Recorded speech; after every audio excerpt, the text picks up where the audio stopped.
வார்த்தைகள்லாம் வந்து திருநெல்வேலி இந்த சரௌண்டிங்கில் இருக்கிறது வாழை தூக்கலை அப்படின்னு இருக்கும். பட் ஆனால் இந்த ரத்தனத்தில் வந்து ஓவர் பேட் பேட்ஸ்லாம் நிறைய வந்துட்டு இருக்கு. இது இப்போ இருக்கக்கூடிய ஜென்ரேஷனுக்கு நம்ம எடுத்துட்டு போய் புகுத்துற மாதிரிலாம் இல்லை.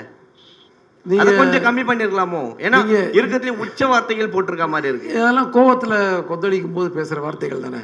நீங்க கேட்டது இல்லையா, வெளியில ரோட்ல ஏதாவது தகராறு நடக்கும்போது என்னென்ன வார்த்தைகள் வரும்னு கேட்டிருப்பீங்கல்ல, அந்த மாதிரி வார்த்தைகள் தான் அது. அந்த வார்த்தைகள் தான் கொஞ்சம் கம்மி பண்ணி, ஏன்னா இருக்கிற பசங்களுக்கு நம்மளே எடுத்துட்டு போய் கொடுக்குற மாதிரி இருக்குல்ல. அப்படிலாம் இருக்கு, கோபத்துல வர அப்படிலாம் இருக்காது.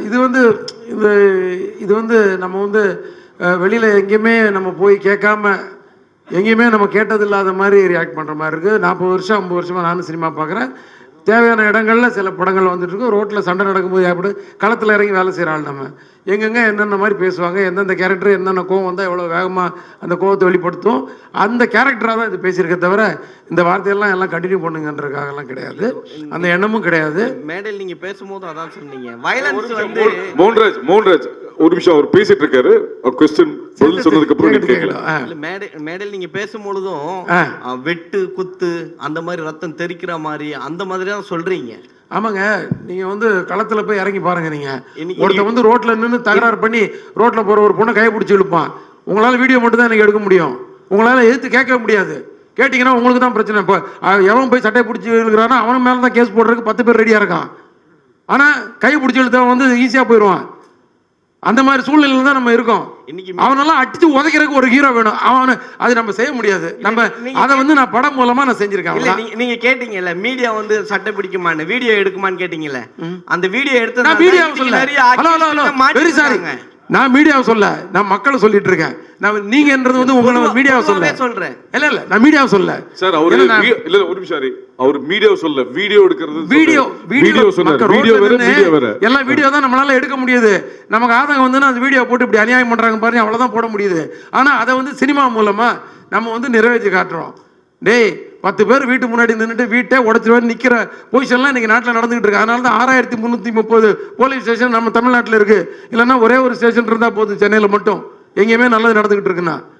ஸோ அது அந்த நேரத்தில் ஒரு மனுஷன் எப்படி ரியாக்ட் பண்ணுவான்? எத்தனை வெட்டு குத்து கேஸ் ஒரு நாளைக்கு நடக்குதுன்னு கணக்கு இருக்கு தெரியுமா உங்களுக்கு? இதை வந்து நாங்கள் வந்து என்டர்டெயின் பண்ணல, இதுவும் இருக்குது சினிமாவில்னு. ஆனால் அதை மீறி ஒரு விஷயம் இருக்கும் படத்தில், என்ஜாய் பண்ணுற மாதிரி, எமோஷன் ஆகிற மாதிரி, கண் கலங்குற மாதிரி. அதையும் நான் சொன்னேனே, கண் கலங்குற மாதிரி. இப்படி ஒரு விஷயங்கள்லாம் இருக்கா? பாசம்னா இப்படிலாம் இருக்கலாமா, நேசம்னா இப்படி இருக்கலாமா, ஒருத்தருக்கு அர்ப்பணிப்புன்றது இப்படி இருக்கலாமா, இதுவும் காட்டியிருக்கோம். நான் அதையும் சொன்னேன், இதையும் தான் சொன்னேன்.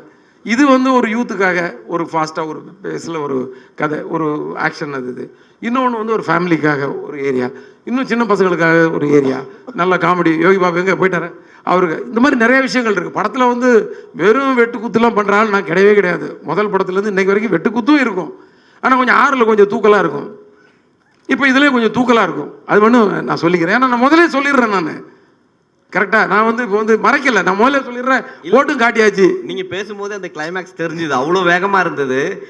நிறைய படம் ஸ்பீடாக தான் இருக்கும் உங்கள் படம். இந்த படம் அதை விட பயங்கர ஸ்பீடாக இருக்கும் போல் இருக்குது. இந்த படத்தில் எல்லா படத்தையும் தாண்டி என்ன ஸ்பெஷலாக இருக்கும்? ஸ்பெஷல் நான் சொன்னேன் இல்லையா, முதல்ல வந்து நிறைய வந்து ஒரு ஆக்ஷனுக்கு வந்து ரீசனபிள் ஆக்ஷனாக இருக்கும். அதுதான் ஸ்பெஷலாகவே நான் சொல்லுவேன். ஏன்னா ஆக்ஷன் படம் இப்போ வந்து ஒரு போலீஸ் படம்னு எடுத்தால் போலீஸோட எக்ஸ்க்ளூசிவாக பண்ணணுன்னு நான் கொஞ்சம் போராடி நிறைய விஷயங்களை கேதர் பண்ணி, அதான் ஆடியன்ஸை வந்து ரெஸ்பெக்ட் பண்ணுறது தான் அது. அவங்க வந்து ஒரு இன்ட்ரெஸ்ட்டாக ஃபாலோ பண்ணுறதுக்கு எவ்வளோ கேதர் பண்ண. அதே மாதிரி ஆக்ஷன் வரும்போது எவ்வளோ நம்ம வந்து அதை வந்து இன்ட்ரெஸ்ட்டாக கொடுக்குறோம். ஏன்னா ஆக்ஷன்றது ஆனால் மக்களுக்கு கண்டிப்பாக தெரியும், இது கன்ஃபார்மாக இது வந்து ஒரு சினிமா தானே தெரியும். அதை வந்து எவ்வளோ இன்ட்ரெஸ்ட்டாக கொடுக்குறோம், எவ்வளோ யதார்த்தமாக கொடுக்குறோம், அது உண்மையிலே அந்த ஆக்ஷன் தேவையானதாக ஆக்குறோம் ஸ்க்ரீன் பிளேயில். இது வந்து தேவை. ஒருத்தர் வந்து இந்த மாதிரி ஒரு அநியாயம் பண்ணும்போது எடுத்து மிதிக்கணும்டா தூக்கி போட்டு நமக்கு தோணும். அது நம்ம ஒரு ஹீரோ மூலமாக நம்ம மனசில் உள்ள கொந்தளிப்பெல்லாம் வந்து சினிமாவில் வந்து நம்ம ஹீரோ மூலமாக, ரத்னம் மூலமாக, அது ரத்னம் விஷால் மூலமாக இப்படின்னு அப்படி போயிட்டே இருக்கும். அது அவ்வளோதான்.